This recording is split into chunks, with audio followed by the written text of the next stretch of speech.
Boa noite a todos. Mais uma vez, uma alegria, uma satisfação de estar aqui gravando um conteúdo para o nosso encontro semanal aqui pelo Centro Espírita Luz e Paz, aonde nós tiramos alguns minutos do nosso dia para fazermos uma reflexão sobre um tema do Evangelho segundo o Espiritismo, uma reflexão sobre a nossa vida, né, e de como ela se adapta a esses ensinamentos de Cristo que estão descritos no Evangelho. Então, antes de partirmos para o tema, como sempre, vamos elevando o nosso pensamento, se concentrando, convidando Jesus para que se faça presente entre nós, através dos trabalhadores do bem, trazendo-nos bons fluidos, boas energias, que possamos ser atendidos naquilo que necessitamos, que possamos ser intuídos e que todos sejamos abençoados para que possamos decorrer bem durante essa semana. O capítulo do Evangelho escolhido para o dia de hoje é o capítulo 18 do Evangelho segundo o Espiritismo, que tem o título de Muitos os chamados, poucos os escolhidos. E eu vou estar falando mais especificamente sobre o subitem Nem todos os que dizem Senhor, Senhor entrarão no reino dos céus. Então, eu imagino que seja um capítulo conhecido de todo mundo, né? Mas que sempre vale a pena a releitura. Eu sempre convido vocês a relerem o Evangelho no capítulo abordado, porque existe uma riqueza muito grande de conteúdo e nem sempre tudo que a gente aborda com as palavras aqui proferidas tem alcance ao momento específico que cada um vive. Então, quando a gente se dispõe a ler o conteúdo do capítulo, né, às vezes traz uma reflexão a mais daquilo que é abordado por mim, com as palavras durante o nosso encontro, né? Então, esse capítulo começa lá com a parábola do festim de bodas, né, que é conhecida de todos nós, onde todos são convidados para o festim de bodas e os primeiros se recusam. Aí tem aqueles que vão cuidar dos seus negócios, né, e não vão. Aí tem aqueles que vão e não estão preparados para o festim de bodas, né? E esse festim de bodas representa Deus, a vida de Deus, o conhecimento sobre o Deus único, né? Em um mundo onde era politeísta, né? Passa a acreditar em um Deus único e todos os ensinamentos que é conhecido por nós através da vida de Jesus, né? Então ele representa isso. E mais especificamente, nem todos os que dizem Senhor, Senhor entrarão no reino dos céus, fala para nós que reconhecemos Cristo como um modelo e guia, né? Então, acreditamos na vida e na obra de Cristo, acreditamos que Cristo, o modelo de vida de Cristo, é o que nos fará feliz, mas que nem sempre vivemos de acordo com aquilo que dizemos que acreditamos. Então, Jesus diz assim: aqueles que dizem Senhor, Senhor, através dos lábios, através da palavra, mas que isso não está representado no exemplo de vida, na conduta durante a vida, né? Então, nem todos os que dizem entrarão no reino dos céus. Então, eu vou ler esse início, que são anotações de Mateus e Lucas, para a gente ir se situando nesse conteúdo. Então, diz assim: nem todos os que dizem Senhor, Senhor entrarão no reino dos céus. Apenas entrará aquele que faz a vontade de meu Pai, que estás nos céus. Muitos nesse dia me dirão: Senhor, Senhor, não profetizamos em teu nome? Não expulsamos em teu nome o demônio? Não fizemos muitos milagres em teu nome? Eu então lhes direi em altas vozes: afastai-vos de mim, vós que fazeis obras de iniquidade. Aquele, pois, que ouve estas minhas palavras e as pratica, será comparado a um homem prudente que construiu sobre a rocha a sua casa. Quando caiu a chuva, os rios transbordaram, sopraram os ventos sobre a casa. Ela não ruiu, por estar edificada na rocha. Mas aquele que ouve estas minhas palavras e não as pratica, se assemelha a um homem insensato que construiu sua casa na areia.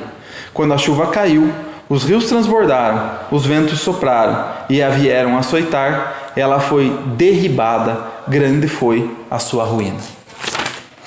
Aquele que violar um desses menores mandamentos e que ensinar os homens a violá-los, será considerado como o último no reino dos céus, mas será grande no reino dos céus aquele que os cumprir e ensinar. E aí, na explicação do Evangelho segundo o Espiritismo, vem nos trazendo essa reflexão sobre nós, cristãos, que de alguma forma confessamos uma religião, Nós espíritas, os católicos, os evangélicos, enfim, todos aqueles que acreditam em Cristo, e que dizem acreditar em Cristo, para reavaliarmos a nossa conduta, no que a nossa vida e os exemplos que damos se assemelha com o exemplo ao qual escolhemos. Então, os cristãos buscam viver da forma que Cristo viveu. Somos cristãos. Como a nossa vida se compara com a vida do Cristo? Não que a gente esteja comparando o nosso grau de evolução ao grau de Cristo, mas quais são os quesitos onde nós nos saímos bem e quais são os quesitos em que nós permanecemos ainda no erro, vivendo como se amássemos os deuses ainda, vivendo, acreditando em Cristo, mas vivendo como se não acreditassem, acreditando no mundo espiritual, mas vivendo como se o que existisse de importante no mundo fosse a matéria, E isso fala um pouquinho de cada um de nós, O meu intuito aqui não é fazer o julgamento da vida de ninguém, mas é um convite à reflexão, Especialmente para aqueles que falam abertamente que são cristãos, para mim, que venho aqui diante de vocês falar sobre a mensagem de Cristo, Então, a reflexão para mim seria: qual é a diferença do Tiago dentro do centro espírita para o Tiago que está lá fora do centro espírita? Aqui a minha voz é mansa, a minha paciência não falta. Tá tudo certo aqui dentro. Tá tudo certo, Se alguém pisa no calo da gente dentro do centro espírita, a gente fala: provavelmente eu estava merecendo. Deve ser um aviso que Deus permitiu que você pisasse no meu calo. E lá fora? Será que é assim também? Como que é o Tiago? Como que é o Tiago no seu trabalho? Com a convivência com os seus colegas, com a convivência com a sua família, Como que é a vida de vocês aí fora, Não nesses momentos em que nós nos preparamos para estar bem espiritualmente, Então, as pessoas que você trabalha, o que será que elas pensam sobre você? O que elas falam sobre você quando não estão na sua presença? E é essa a reflexão que eu gostaria de trazer, para que a gente possa identificar aonde estão os nossos pontos fracos, aonde que nós costumamos errar, aonde que nós costumamos nos corromper e sermos totalmente diferente de Cristo, para que a gente, identificando esses itens, essas questões, para que a gente possa trabalhar em cima delas e para que a gente saia dessa vida, mesmo que seja só um pouquinho, mas para que a gente saia um pouquinho mais parecido com Cristo.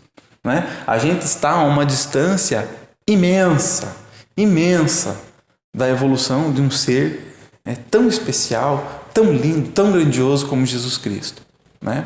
Mas isso não nos impede que a gente parta em busca da nossa própria evolução e que a gente melhore um pouquinho a cada vida, para que quando a gente recebeu esse convite do festim de bodas, para que a gente não chegue lá, né, que é o conhecimento das leis morais, para que a gente não chegue lá como aquele que chegou sem a túnica nupcial, né? Então que a gente prepare o nosso espírito, que a gente esteja preparado, que a gente faça jus a toda essa bênção de informações que a gente tem, especialmente junto à doutrina espírita, que vem descortinar muitos assuntos, né? Que nos traz um consolo da justiça divina, a compreensão de como as coisas acontecem e por que as coisas acontecem.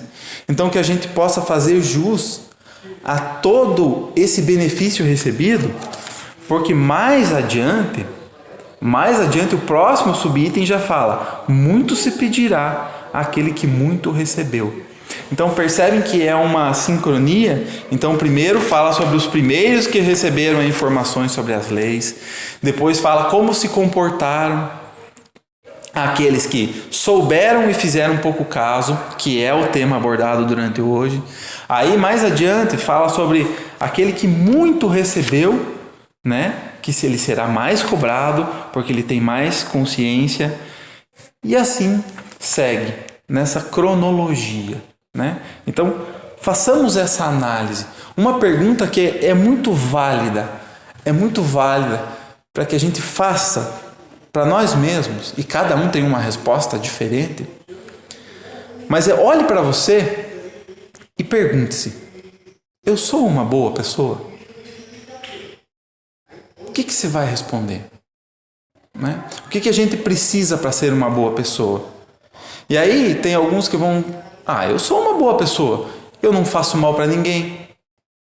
Aí eu lhes pergunto, será que isso basta? Não fazer o mal para o outro é ser uma pessoa boa?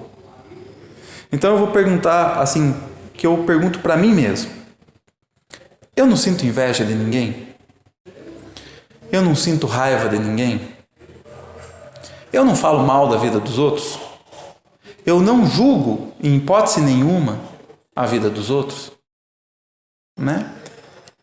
A partir do momento que a gente faz essas perguntas e começa a perceber que isso faz parte do cotidiano da gente e que está presente em quase todos os dias da nossa vida,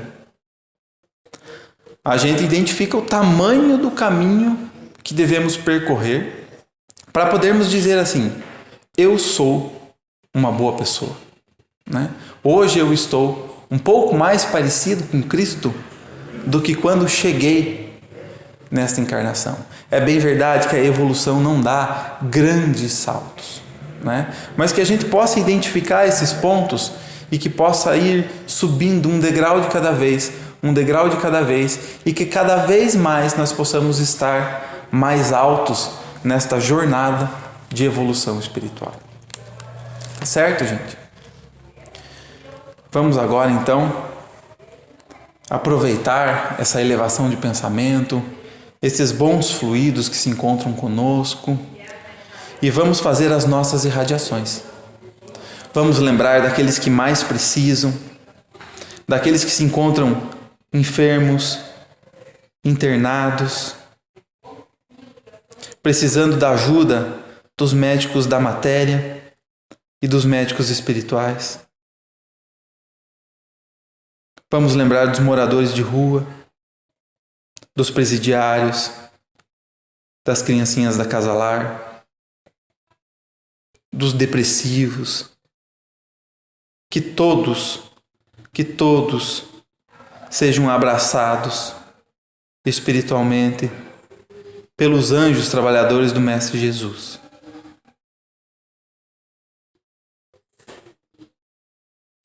Vamos rogar ainda ao Mestre Jesus, que é o médico dos médicos, que fluidifique a nossa água que se encontra nesse recinto, a água que se encontra na casa de cada um de vocês, que ela seja tocada pelo Mestre Jesus e se transforme em remédio que alivie as dores do corpo e as dores do espírito.